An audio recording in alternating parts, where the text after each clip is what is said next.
On behalf of the entire awards committee, Joe Biel, you are completely deserving of this. If I had a trophy, I would give it to you right now. For those of you who don't know me, as Angela said, I am Andrea Fleck-Nisbet. I am the Chief Executive Officer at the Book Publishers Association. 20-some odd years ago, I started my career at Workman Publishing, where I like to say I received a liberal arts education in publishing.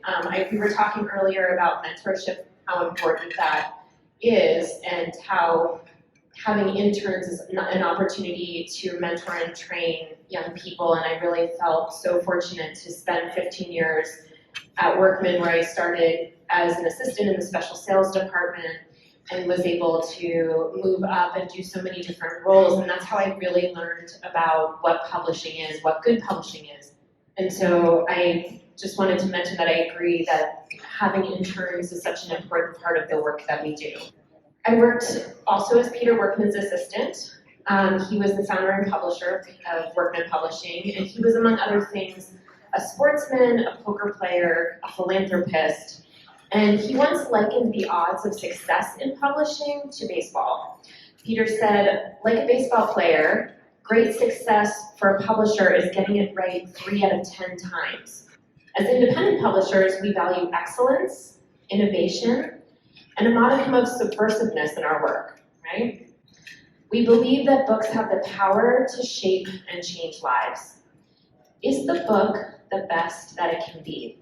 Are you proud of the book when the first copy comes in from the printer? Do you feel like you can't wait to send that book to friends, families, buyers, and reviewers? Does the book offer good value? Does it have a legitimate reason to exist? Does it give you pleasure? And does it push the idea of what a book can be?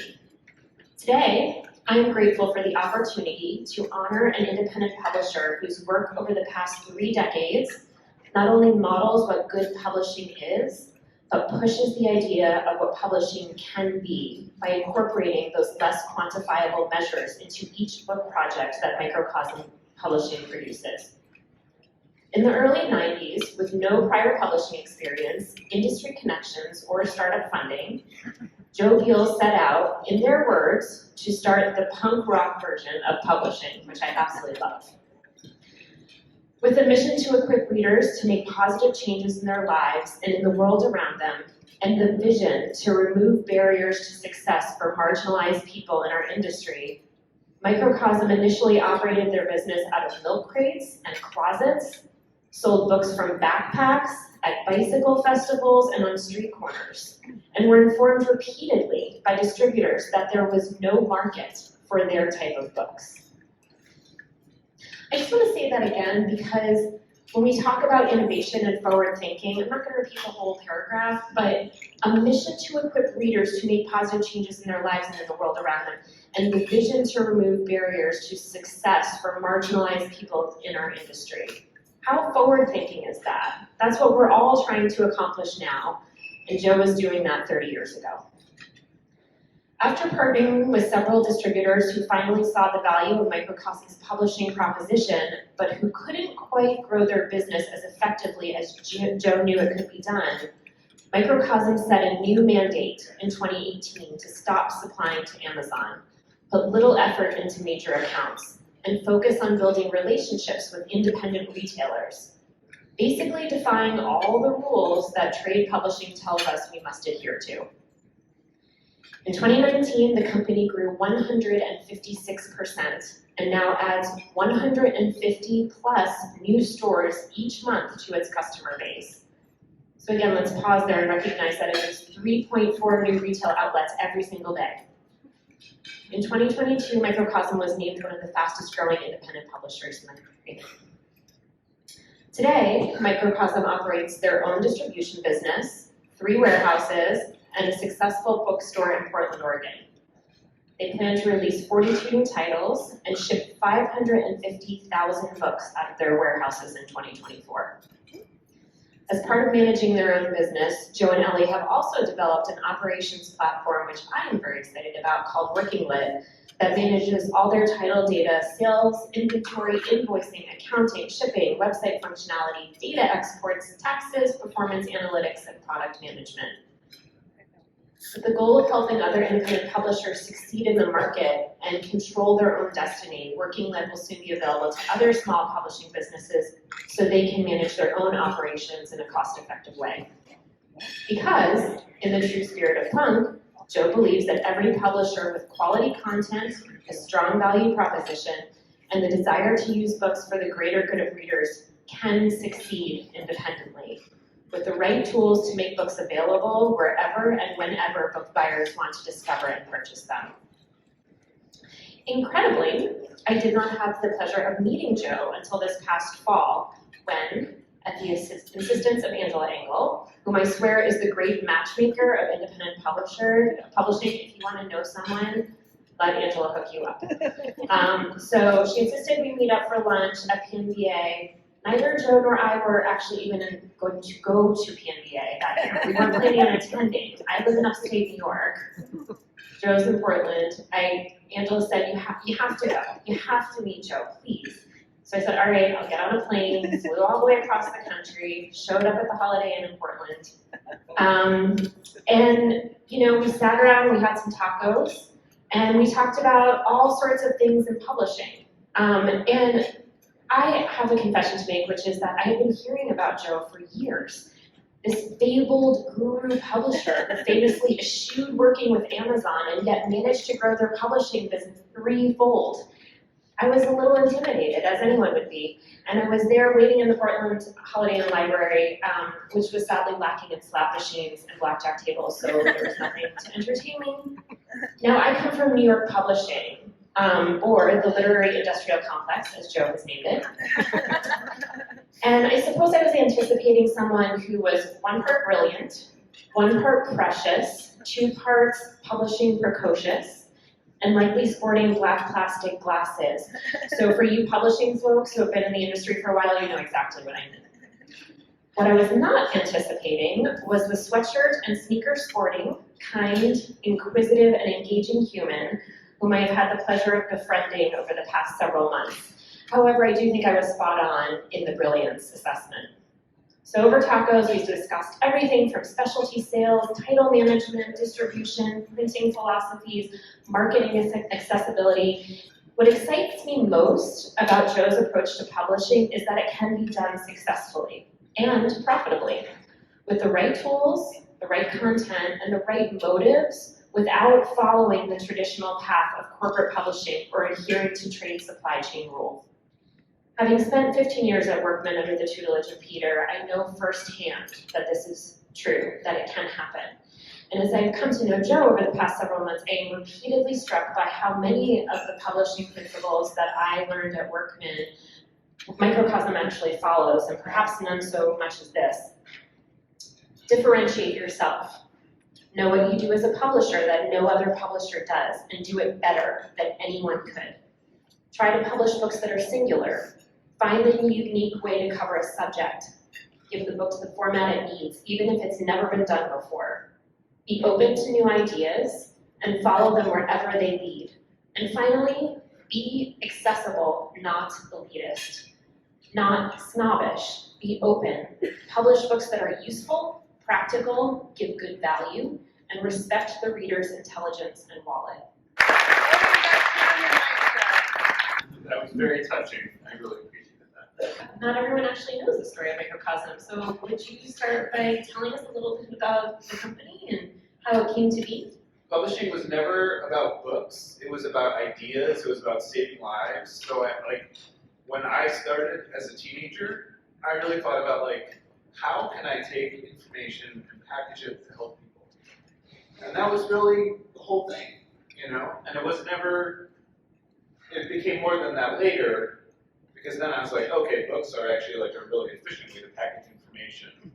And then so, I was an at-risk teenage runaway, and I went and got adopted at the punk club, and took those sort of ideas and the things that I saw from the older kids, and I made it where I was like, okay, we can do the same thing that they're doing here for books. And I kind of babbled that to one of the older kids one day, and he was like, oh yeah, that's cool. And then 10 years later, we ran into each other again, and he was like, "You actually did it." You know, and brought the books that I published initially to bookstores, and they kind of turned me away politely, sometimes impolitely. And and then I was like, okay, well, where do I go that they'll take me?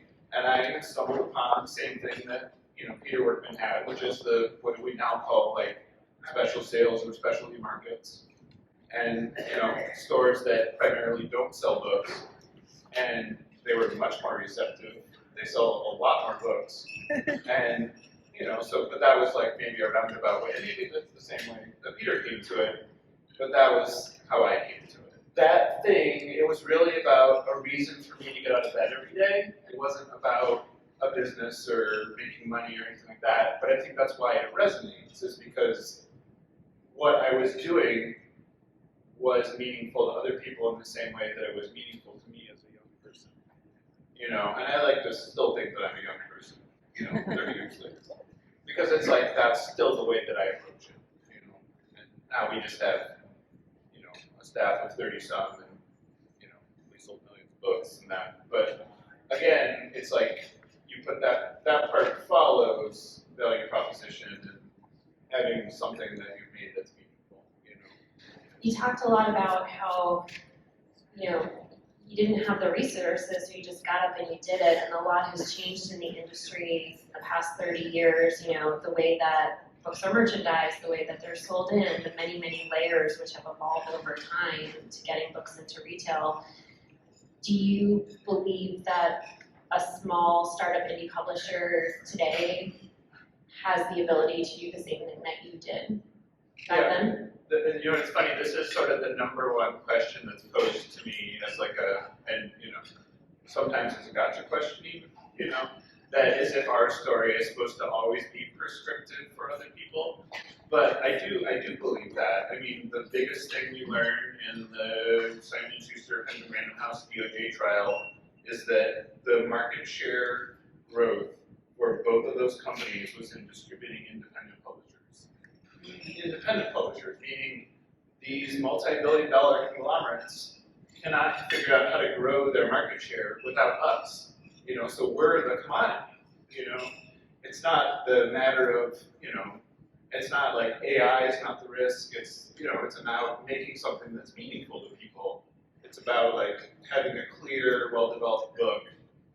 That's what that's why you can still do it. You just have to have a very defined niche and have that be really clear to the people that would care about that. We've talked several times about Peter. We talked a little bit, so there were a lot of Peterisms that we talked about, but one of them is this idea of publishing being a three-legged stool. And I was wondering if you could describe what that is and why it's important to have all three legs balanced and the same height. So, it's funny that you would probably be more qualified to describe this because I'm taking it now from second and third generation sources. But You do mention it in your book, though. Guilty. And so, this is essentially the idea of aligning the value chain, but Peter has a much more eloquent way of putting it, where it's showing that a three-legged stool tips over if any of the legs is missing or broken, is the general premise. And your three legs are like the book's development, like the price, the trim size, the packaging, the cover design, the fundamental components of discoverability, which nowadays would probably like include the metadata, the copy, the blurbs, and then you have the publisher-author relationship. What is like the fundamental backbone of why you're working together towards a common goal. And then you have everybody else that touches the book, the retailers, the wholesalers, any kind of special partnerships. And so all of these people, if anybody, the stool tips over if any of these things is sort of misdeveloped. So you really need to think about that in terms of like aligning the value proposition. So you want everybody in the reader, like maybe the most important party of all. It's like you make the book for the reader, and so that needs to be the fundamental focus.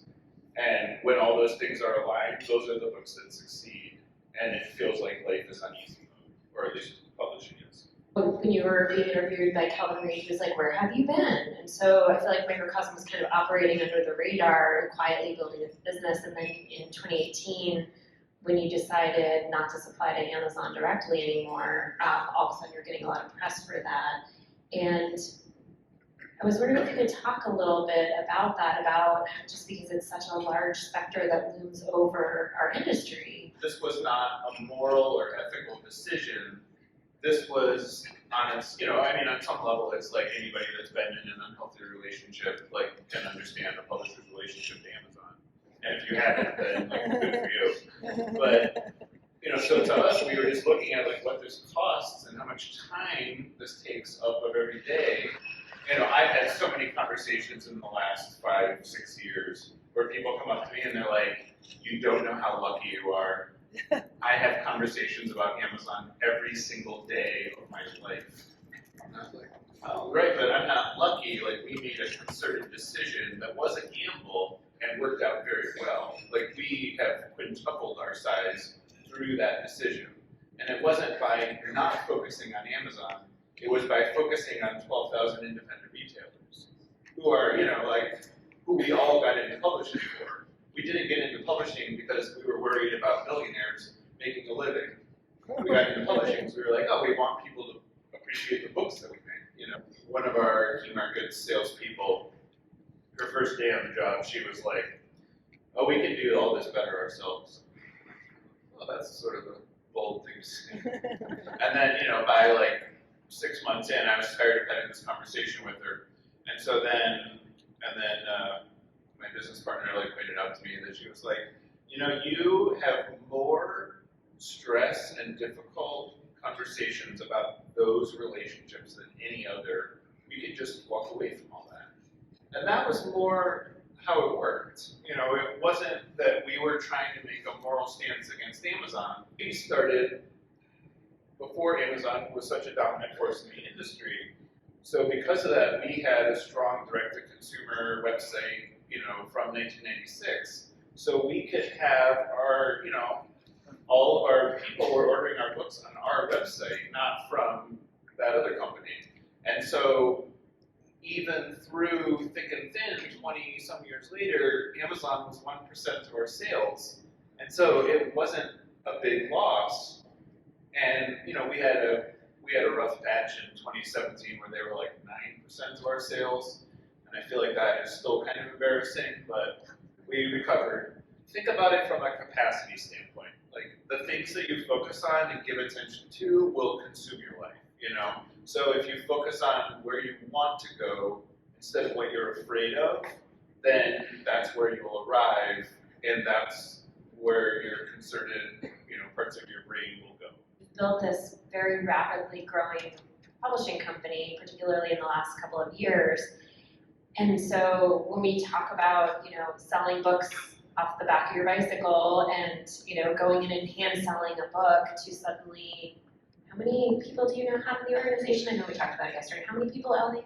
30-something. 30-something? She's just taking the video. She doesn't want me to ask questions. It's hard to keep track of them, because it's like, we're hiring 2 more positions right now, So 30 plus people, 3 warehouses, an online store, a publishing company, you're a distributor. What's been the challenge in growing from a scrappy, I'll do it myself and get it done type of business to now managing a company where you're shipping 550,000 books this year? Well, it takes more than myself. I mean, that's the big one. For me, I think of the things that are the same when I should be thinking of the things that are different, because that's kind of forever the question is our mission is the same, it's unchanged in that time. And, maybe that was the dumb luck of how I stumbled into things because I was trying to create the kind of resources that I knew I would appreciate that resonated with other people versus trying to make something that seemed like it would be profitable or successful or whatever. And, and that brought in people that spoke to become our staff, and that's an important detail as well. And so, and the difference now is, at this point, we get people, not necessarily because of that history, we get people that, they want to work in publishing, they like our mission, they think it's cool, but they're not so tied into the storied nature of our organization. So for me, and I maybe have a reputation as being somewhat stingy within our organization, I still think about, like, whenever I'm solving a problem, my first question to myself is, how would I solve this problem if I had no funding? Because that is fundamentally how you solve every problem. And by not immediately throwing money at something, you will find a more elegant solution, you know. And bringing our staff along with that, that's one of the more difficult things because, you know, a lot of times if somebody, especially if somebody comes from a bigger company, they're bringing in ways that they're having trouble seeing, like, my way of critical thinking or problem solving or what, you know, would now today be called innovation. And so the mission, as you said, remains the same. Do you find that the culture has shifted at all as you've grown? It's definitely more difficult. Even when we were about 11 people, that was kind of the last point you could sit down and have a conversation and have everybody be comfortable talking in a room. And then now, once you get bigger than that, you can't really you can do that departmentally, but you can't do that organizationally, you know. And just because a lot of people are, well, bookish people are introverts, they are shy, they are not necessarily inclined to have a conversation with 30-some of their peers, you know. Maybe it feels like they're being judged by their ideas. And so that has been difficult because really the most important thing that I've focused on nurturing is to make people comfortable expressing their ideas. And most of our best ideas come from customer service, they come from our warehouse employees, they come from people that work in marketing. They're not necessarily white-collar jobs.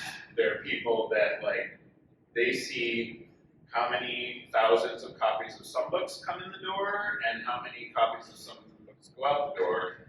And then they're doing a lot of work where they can think while they do their work, and then this generates a lot of good ideas. So you want those people to know, I want to know your best ideas. And you want them to share those best ideas with you, because then when everybody is giving you their best ideas, it makes the organization better, you know. And then just maintaining a culture where people are working together as a team, that's like forever the work in progress.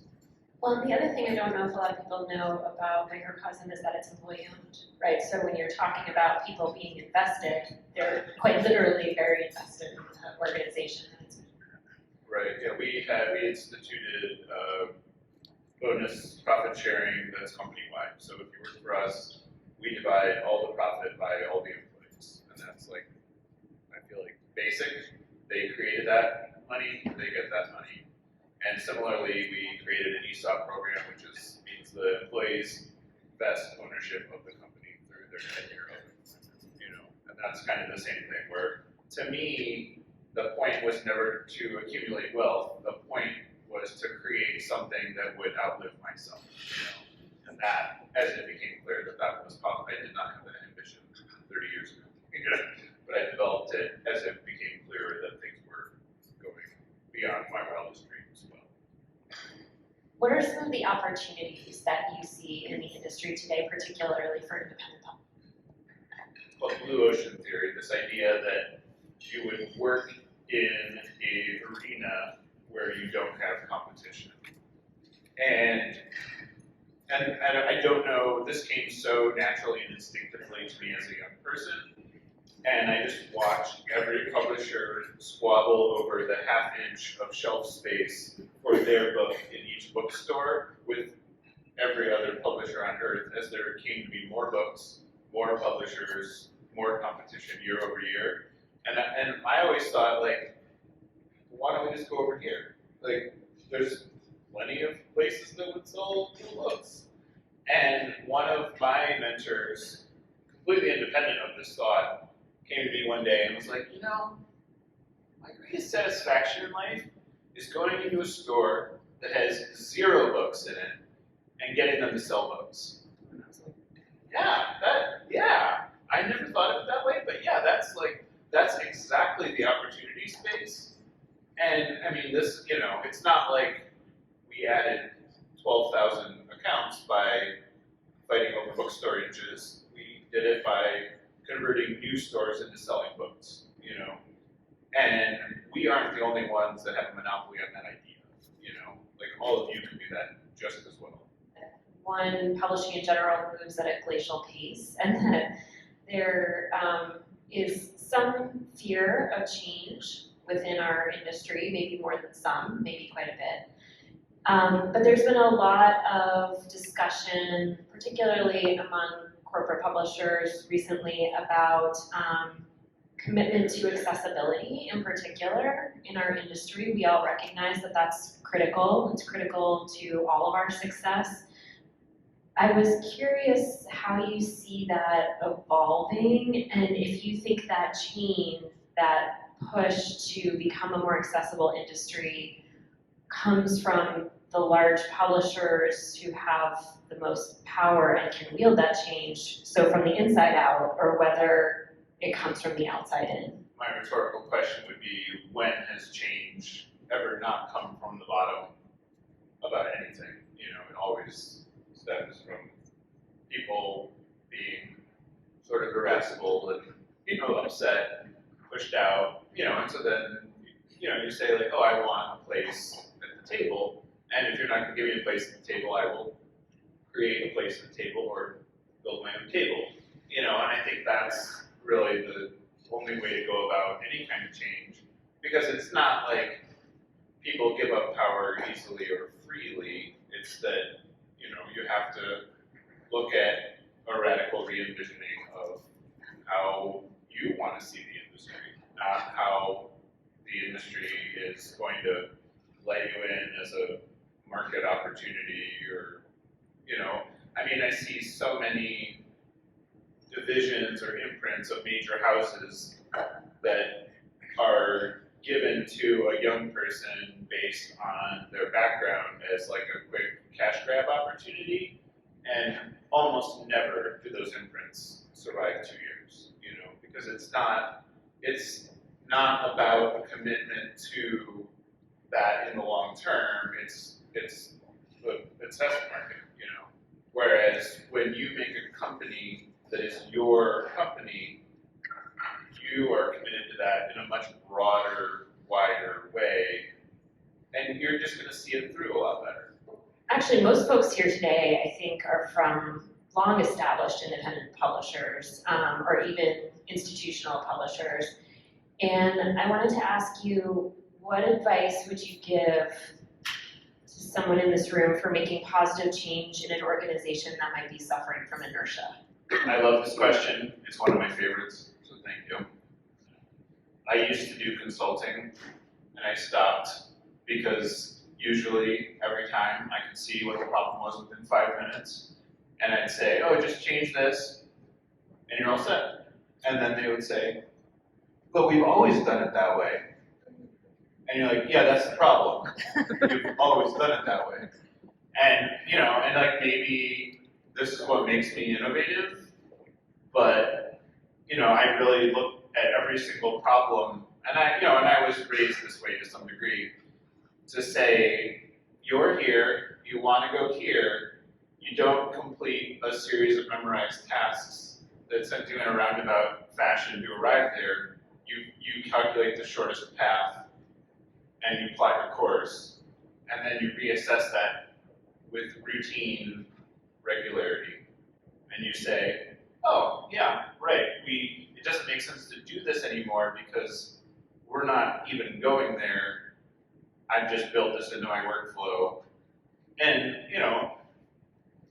this is kind of what led us away from Amazon. This is what grew us to focus on smaller retailers. This is, we had same major account salesperson.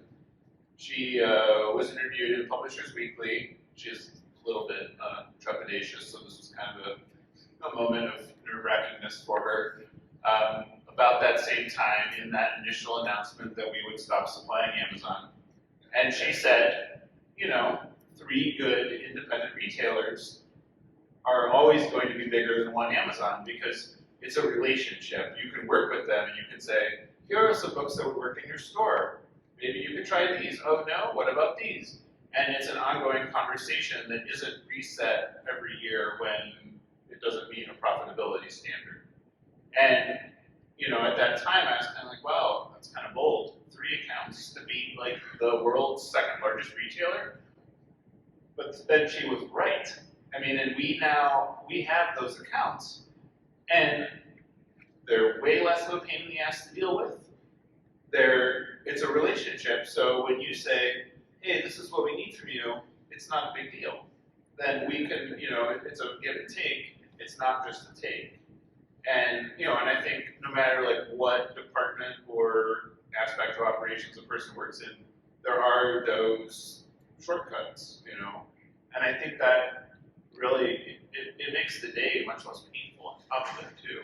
Of course, I'm intrigued by the whole idea of many relationships with independent publishers or retailers. And while we work on that, we have not gotten rid of Amazon. But I'm curious to know in the relationship building with those smaller retailers, independent retailers. Obviously, they're not just regional for you. They're maybe you started there. But you mentioned now that some of them, many of them, you have accounts with. So are they a standard? I know, tell me to stop if I'm breaching any rules. But I mean, I in my experience of going to those sort of, long ago, smaller retailers, they would work on a consignment. They weren't ready to set up like an ongoing relationship. The publishers aren't in love with consignment. I don't mind it in some cases, but did you have to start with that, or do you have regular, Amazon-like accounts with your, you know what I mean, with all these different independent retailers? I would like to point out, most importantly, that Amazon functionally works on consignment. And in the 90s, we had, a dozen consignment accounts. And then once in a while, we would find another one where they would say, that's the only way we buy books. But today, we don't have any. It's more a matter of like, if you make something that's cool enough, they're not going to turn it away on the grounds that they have to pay for it, And even when there's stores sometimes that say they need that, when you come back and you're like, no, sorry, well, get back in touch if you change your mind.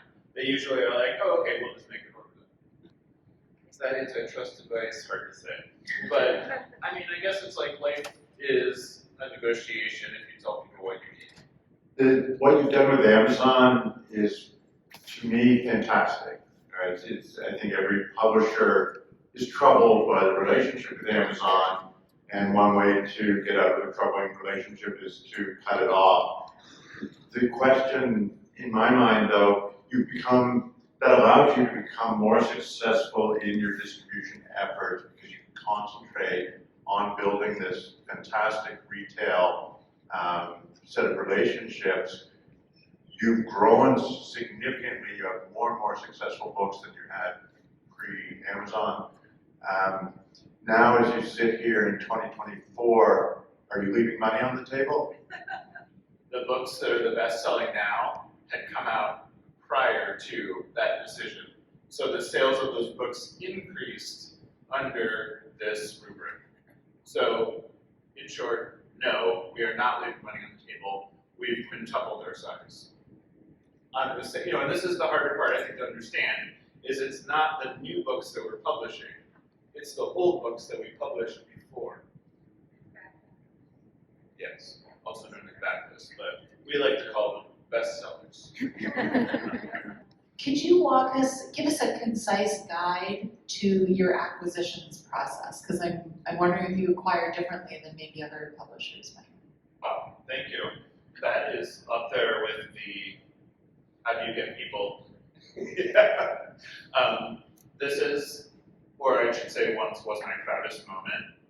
We ask every author to submit a 5-second pitch, one sentence that tells us what their book is, why it's unique, why people care, give us 3 comps that we've published in the last 5 years to show that they've spent 5 minutes on our website, and that's it, you know? And then we'll take their, you know, we ask for like a first paragraph of each chapter from there to make sure like they can actually write. But it's that one sentence that really tells you if they can write or not. And that's like the part where you're like, if you're a writer, write your best sentence and just put it right here. And I did have somebody yesterday tell me that they would not be submitting to us because what we ask for is functionally impossible. But people do it every day. So then you're like, is it impossible? But, you know, and that's the thing where then this gets us out of the workflow of having to read manuscripts and having to process, you know, it just saves a tremendous amount of work at the same time. But because then, you know, then you can also kind of see if the other thing that happens, as I'm sure everybody in acquisitions is aware, is that many authors will try to functionally misrepresent what their work is to make it seem like it's a good fit for you. And so this way, you can, if they try to use like thinly veiled language or whatnot, you can kind of read between the lines and sort it up that way. And please feel free to use that idea, make it your own. Like, it's just such a great time saver so you aren't reading every junky slush pile manuscript. Joe and Ellie do a podcast. I found them on LinkedIn. It's incredible, and it's a great, I've been in this business for 30 years, and I'm learning so much from you guys, so thank you for that. First question, and you can tell me if it's too much information for you to share. How's your return situation? And is a part of your sales pitch to these indie booksellers that you are not selling to Amazon? And is that like open a bunch of doors for you? I didn't know I could love so many questions. Thank you. When we were sold by PGW, we hovered around 20-25% returns. Starting in 2018, we were hugging around 1% returns. And we were like, oh, well, we're clearly underservicing the market. You know, it's like usually the logic there of like what that means. It's like we're not shipping enough because not enough is coming back, like our sell-through is too good. And so 6 years in, you know, we're gradually increasing, ramping up in wholesalers in all kinds of places. And our 2023 year net was 1.4% returns. So, I mean, which like, if you want to be a green company, it's not shipping books to have them shipped back to you, you know. And Deserves a huge round of applause. And I mean, I've had similar conversations with a number of the publishers here that really, like, this is the best solution of owning and operating your own distribution is you aren't scattershot over servicing, you're putting the books in the right place, in the right quantities. And, you know, you can also, and if somebody's ordering too much, you can undership to service the place that you know will sell through. And so you just have greater maneuverability with that. But yes, we do tell the stores, though it is funny because, you know, as you might all know, entrepreneurs are a wiggly bunch where, you know, often what happens is we don't do anything with Amazon. However, third-party sellers can put our books on Amazon free and clear. So what happens is the books are usually sold for over the cover price on Amazon, which is like the dream come true. Amazon is the most expensive place to buy our books. You know, it's just like, it's brilliant.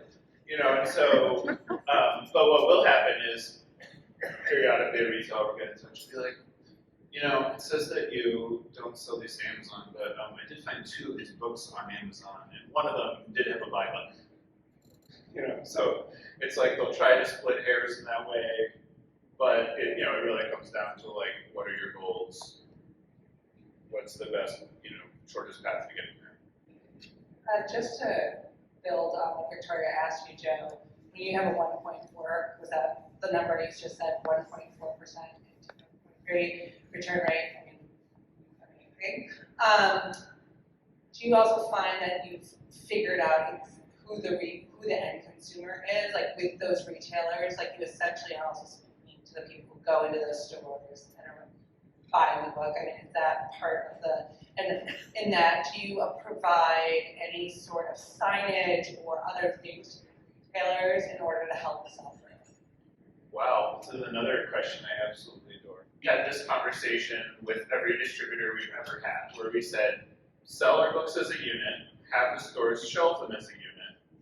This will dramatically, and everybody says this is like not wizardry, this is like a pipe dream. And the thing that happened when we brought in our own sales force is they actually did that. And then a number of stores would come back, and there was an ABA forum where 2 of the stores were like, the Microcosm section in our store is the highest grossing section in our store. And we were like, well, that's everything you need to know right there, I guess. Because, yes, what the result of that is that the readers know that store has our stuff. When we have a new thing, it's going to be there.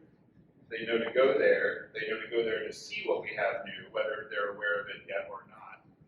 And so it's just a greater beginning to end marketing strategy. Most of our books our median list is like $14.95, so we're on the lower end.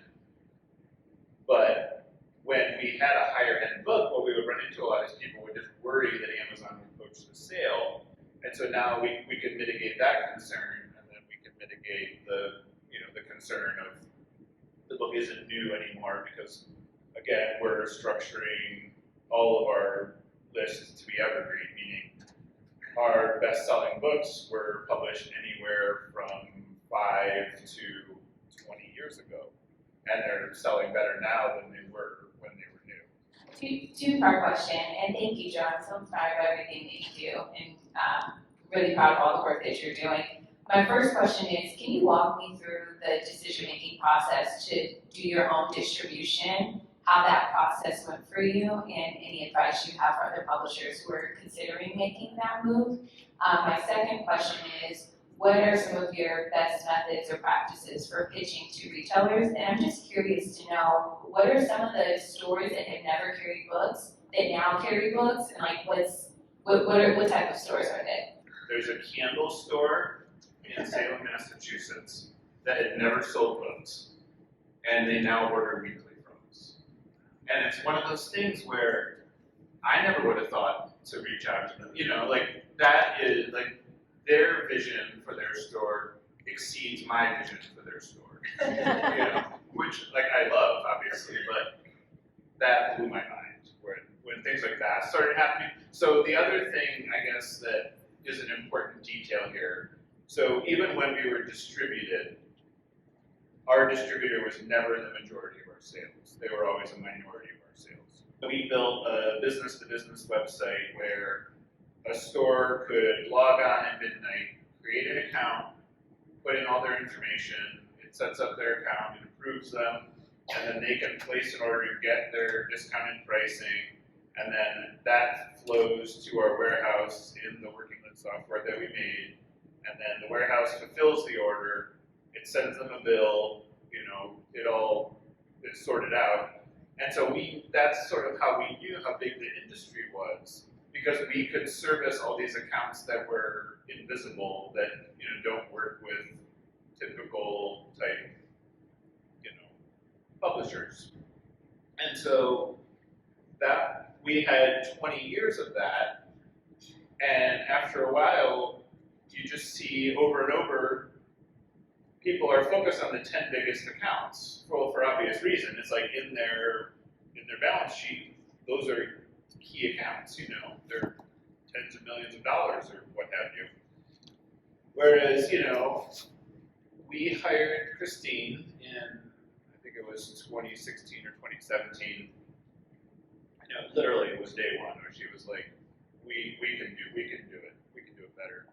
And and her industry experience from back in the 80s, but she's kind of more of a she's from Berkeley, but don't get the wrong idea.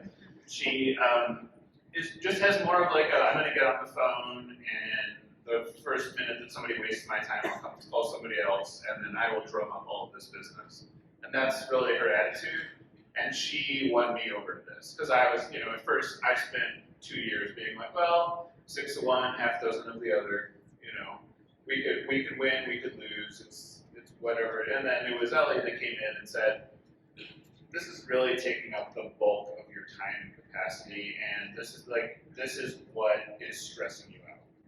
And she was right. I didn't think we could do a better job. I thought if we really busted ourselves, we could do as good of a job. And it was actually at this conference 5, 6, 7 years ago, neighborhood of, I sat next to people from New Harbinger, and they pretty much had the exact same story. They said, we had problems with Barnes & Noble, we had problems with these accounts, and then we took over our own distribution and no more problems. No more returns, and we're like, keep talking. I wasn't thinking bigger, I was just thinking, for me, what it always comes back to is, what would change if we did that? That would be also to our benefit. So what we can do is we can put in our own insertions in the orders, we can send out samples with the orders, we make a comic that tells our company history, we can do all those things because we control the warehouse. We printed custom boxes this month that have our employees' cats on them with quotes about what the cats are saying about how excited they are about the books. And, it's really, that's the kind of thing that we're in it for, and that's the kind of thing that the people that order from us are in it for. So you can really, again, it's like the three-legged stool where you can connect the value chain so much further back when you start to dismantle the apparatus and rebuild it to suit you rather than the corporations that control and do influence. You deserve a huge round of applause.